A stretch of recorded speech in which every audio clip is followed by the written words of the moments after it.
Hello दोस्तों, good morning. मैं राजीव अवस्थी आज आपके लिए मैथ का बहुत ही शानदार टॉपिक लेकर के आया हूँ, गुणनखंड एवं गुणज। दोस्तों, अभी तक मैंने जो भी वीडियो बनाए हैं वो सभी आपको देखने को मिल गए होंगे। चैनल पर मैंने डाउनलोड कर दिए हैं। अब मैं आपके लिए थोड़ा कठिन स्तर की वीडियो बनाना चाहता हूँ। ये जो वीडियो हैं सभी 6 से 5 7th 8th स्टैंडर्ड की वीडियो हैं और कॉम्पिटिटिव लेवल में जाने से पहले आपको इन सभी वीडियोस के देखना ज़रूरी है।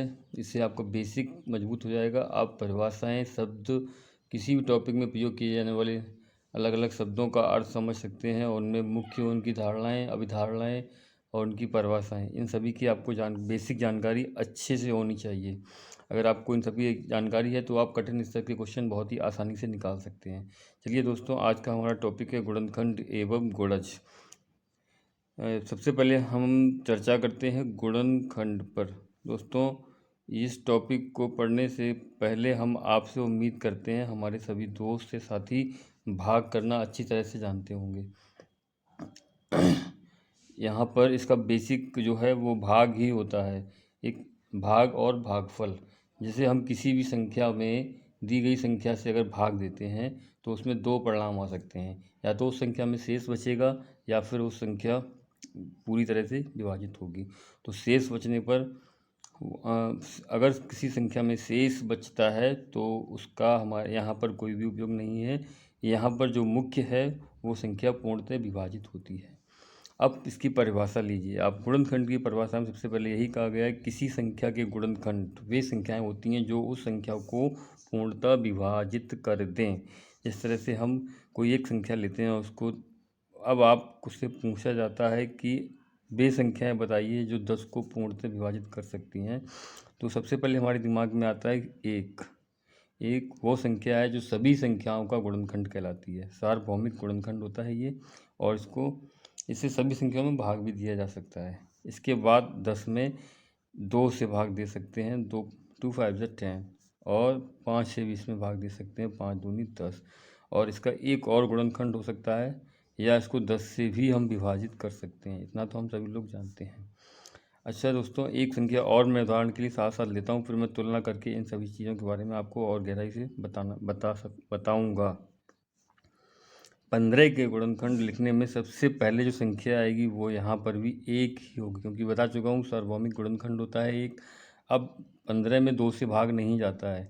ये जो विभाज्यता वाले टॉपिक है ये भी मैं आपको जल्दी बताने वाला हूँ। इससे आप काफ़ी आसानी से गुणनखंड निकाल सकेंगे।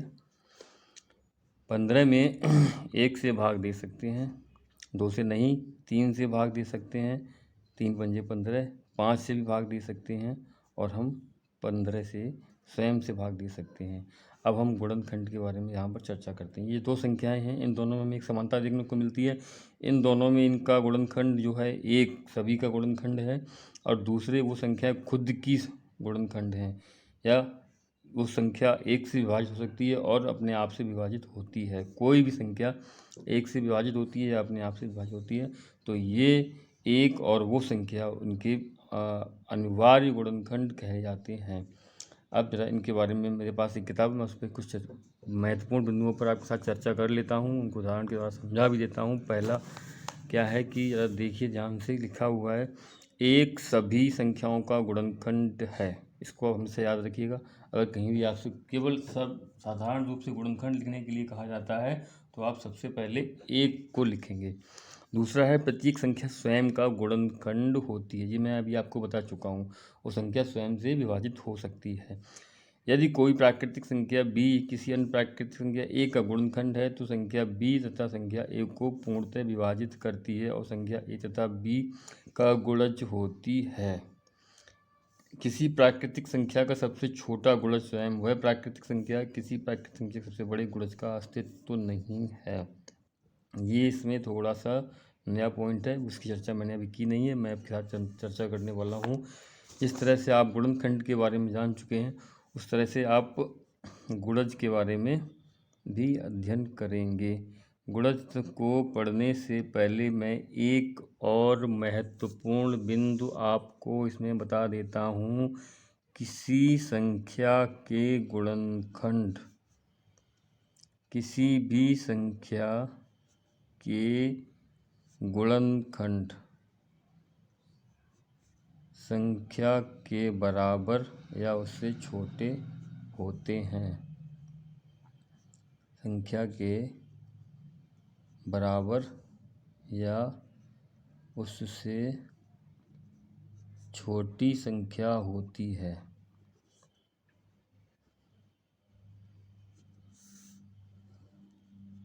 ये आपको अपने दिमाग में रखना है। अगर ये चीज़ आपके पास है, आपकी जानकारी में है, तो आपका सवाल गलत होने की संभावना बहुत ही कम हो जाती है। जैसे 10 के गुणनखंड हैं 1, 2, 5 और 10। तो परिभाषा के अनुसार संख्या से छोटी 1, 2, 5 संख्या से छोटे हैं, लेकिन 10 जो है वो संख्या के बराबर है। अब हम बात करते हैं गुणज की। इसको इंग्लिश में मल्टीपल कहा जाता है। मल्टीपल का मतलब किसी भी संख्या को, किसी भी प्राकृतिक संख्या को, किसी भी संख्या भी दे सकते हैं हम यहाँ पर, लेकिन जो आगे जो परिभाषा होगी उसमें प्राकृतिक संख्या ही आएगा। किसी भी संख्या को अन्य प्राकृतिक संख्या से गुणा करने पर, प्राकृतिक संख्या मतलब 1, 2, 3, 4 ... किसी भी संख्या को अन्य प्राकृतिक संख्या से गुणा करने पर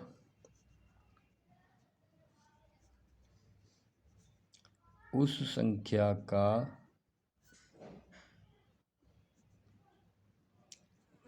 गुणज प्राप्त होता है। उस संख्या का गुणज प्राप्त होता है। जैसे 5 के गुणज,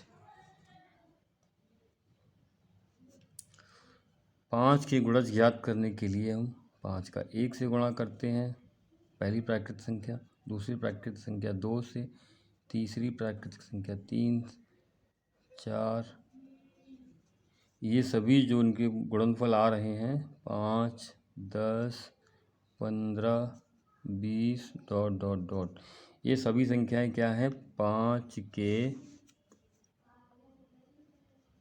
ये सभी संख्याएं जो हमारी हमें प्राप्त हुई हैं 5 की प्राकृतिक संख्याओं के गुणनफल के उपरांत प्राप्त संख्याएं गुणज कहलाती हैं। और इसमें दोनों में अंतर आप देख सकते हैं और समानता। गुणज में प्राकृतिक संख्याओं से गुणा करते हैं और गुणज संख्या के बराबर अथवा उससे बड़े हो सकते हैं। गुणनखंड संख्या के बराबर उससे छोटे होते हैं। इस तरह से भी इसको हम समझ सकते हैं, किसी संख्या का सबसे छोटा गुणनखंड 1 होता है और सबसे बड़ा गुणनखंड वो संख्या स्वयं होती है, और किसी संख्या का सबसे छोटा गुणज वह स्वयं होती है और सबसे बड़ा गुणज बता नहीं, कोई नहीं, परिभाषित नहीं होता है। किसी संख्या का सबसे छोटा गुणनखंड 1 होता है और सबसे बड़ा गुणनखंड वो संख्या स्वयं होती है। सबसे छोटा गुणज वो संख्या स्वयं होती है और सबसे बड़ा गुणज कोई भी नहीं होता है। चलिए हम आइए इस प्रश्नावली को हल करते हैं आपके सामने ही और उसमें चर्चा करते हैं।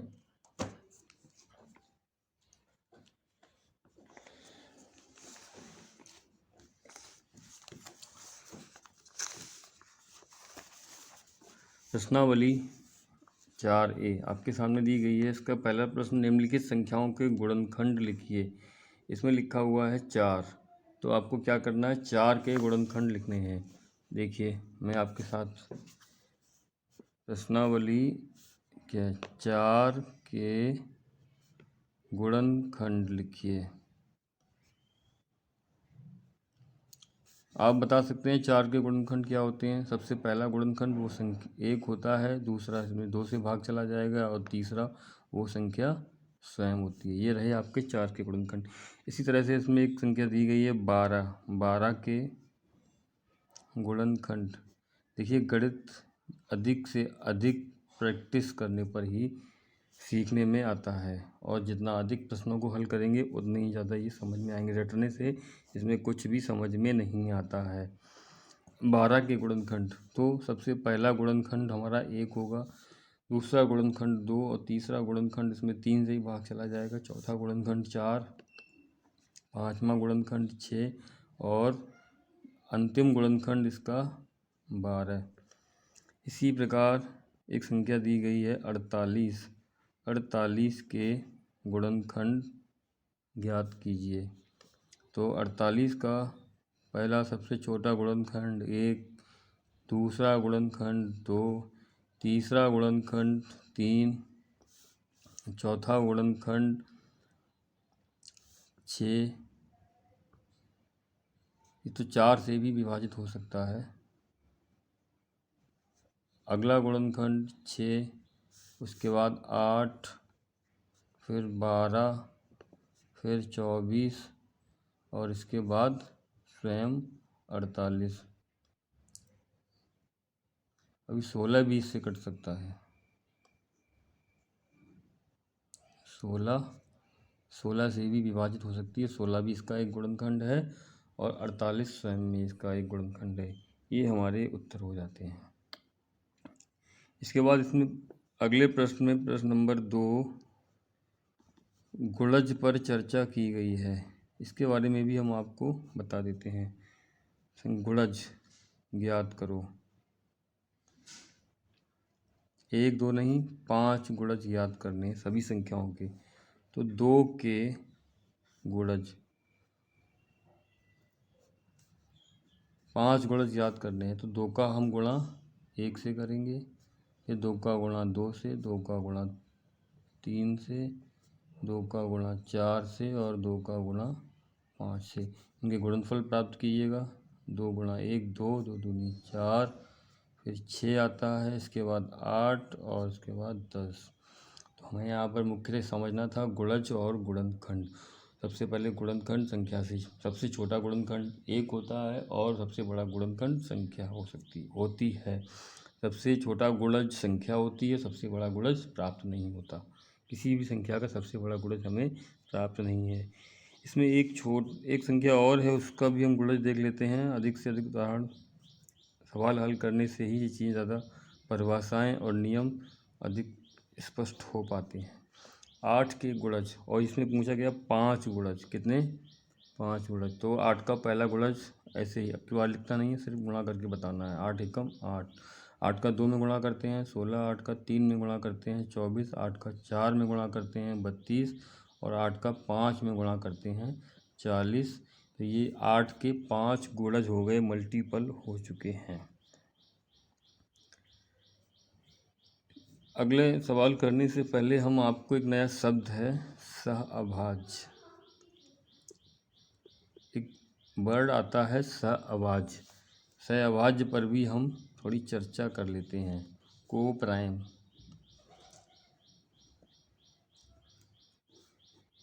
सबसे पहले तो सहअभाज्य पढ़ने से पहले हम अभाज्य संख्याओं के बारे में अध्ययन करेंगे। अभाज्य एवं भाज्य संख्याएं।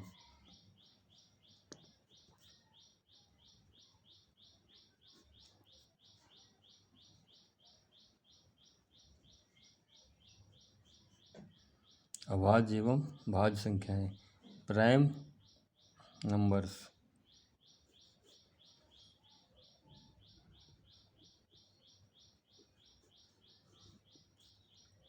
अभाज्य संख्याएं, अभी हमने बताया था कोई संख्या, वे संख्या जो किसी से विभाजित ही नहीं होती हैं, अभाज्य संख्याएं कहलाती हैं।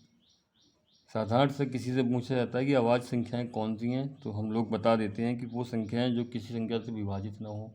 लेकिन नहीं, ऐसा नहीं है। इसकी जो सही परिभाषा यही होती है, वे संख्याएं जो एक तथा स्वयं से भी विभाजित हैं। वे संख्याएं जो एक तथा स्वयं से विभाजित हैं, अभाज्य संख्याएं कहलाती हैं।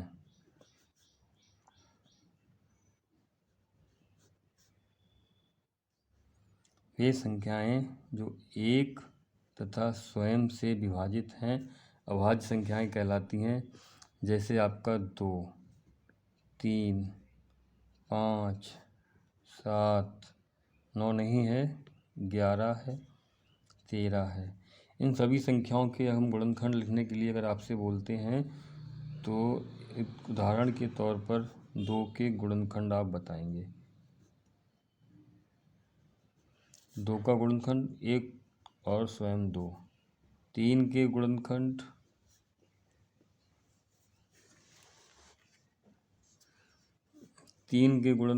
1 और 3। 5 के गुणनखंड 1 तथा 5। तो ये जो हम लोग कहा करते हैं ये संख्या जो किसी से विभाजित नहीं होती, ऐसा सही नहीं है, हमारा स्टेटमेंट गलत हो जाएगा। वे संख्याएं जो एक तथा स्वयं से ही विभाजित होती हैं अभाज्य संख्याएं कहलाती हैं। जिसमें हमने आपके सामने कुछ उदाहरण दिए हैं 2, 3, 5, 7। और वास्तव में ये संख्याएं खुद से ही विभाजित होती हैं और किसी अन्य से विभाजित नहीं होती हैं। लेकिन हम लोग जानते हैं कि एक सार्वभौमिक गुणनखंड है तो वो संख्या दूसरी एक हो जाती है और परिचय में हमें उसे बताना पड़ता है। अब बात आती है भाज्य संख्याओं की। अब हम भाज्य अभाज्य की बिल्कुल विपरीत संख्या होती है भाज्य संख्या। आप भी इसके बारे में कुछ बता सकते हैं कमेंट में, नीचे लिखे कमेंट में लिख कर मुझे बताइएगा अब वीडियो कैसा लग रहा है। कोई कमियां हैं उसको आप मुझसे कमेंट में लिख के दीजिएगा, कुछ सुधार करने की पूरी कोशिश करूँगा। अभाज्य संख्याएं वे संख्याएं जो स्वयं से तथा एक से विभाजित होती हैं। भाज्य संख्याएं वे जो स्वयं से भी, एक से भी तथा अन्य संख्याओं से भी विभाजित होती हैं, वो संख्याएं भाज्य संख्याएं कहलाती हैं। यानी कि अभाज्य संख्या के 2 गुणनखंड होंगे और भाज्य संख्या के 2 से अधिक गुणनखंड होंगे। भाज्य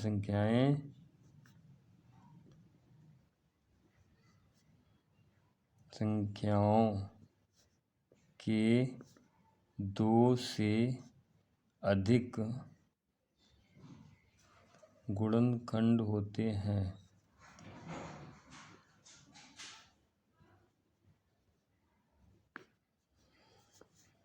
भाज्य संख्याओं के 2 से अधिक गुणनखंड होते हैं। जैसे पहली भाज्य संख्या है 4। अब 4 के गुणनखंड क्या होंगे? 1, 2, 4। अभी हमने देखा था, हमने 3 लिखा है, 3 के गुणनखंड 2 ही हुए। 5 के गुणनखंड 1 और 5 हुए। 2 के गुणनखंड 1 और 2 हुआ, किंतु 4 के गुणनखंड 1, 2 और 4। इसी प्रकार हम 6 के गुणनखंड लेना चाहें तो 6 के गुणनखंड होंगे 1, 2, 3 और 6।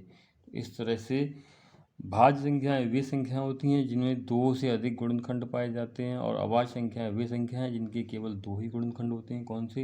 एक तो गुणनखंड उनका 1 होता है और दूसरा वे ही संख्याएं होती हैं। अब सह अभाज्य संख्याएं, चलिए हम सह अभाज्य संख्याओं पर चर्चा करते हैं। इसमें कुछ सवाल भी दिए गए हैं इस प्रश्नावली में, उनको भी साथ साथ हल करते हुए चलेंगे। सह अभाज्य संख्याएं को प्राइम नंबर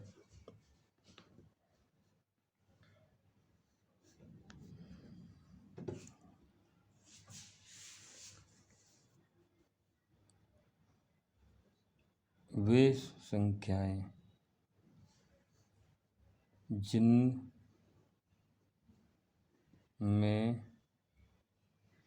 उभयनिष्ठ गुणनखंड 1 होता है वे अभाज्य संख्याएं जिनमें उभयनिष्ठ गुणनखंड 1 होता है। इस तरह से 5 और 7, 5 और 7 लिखा हुआ है।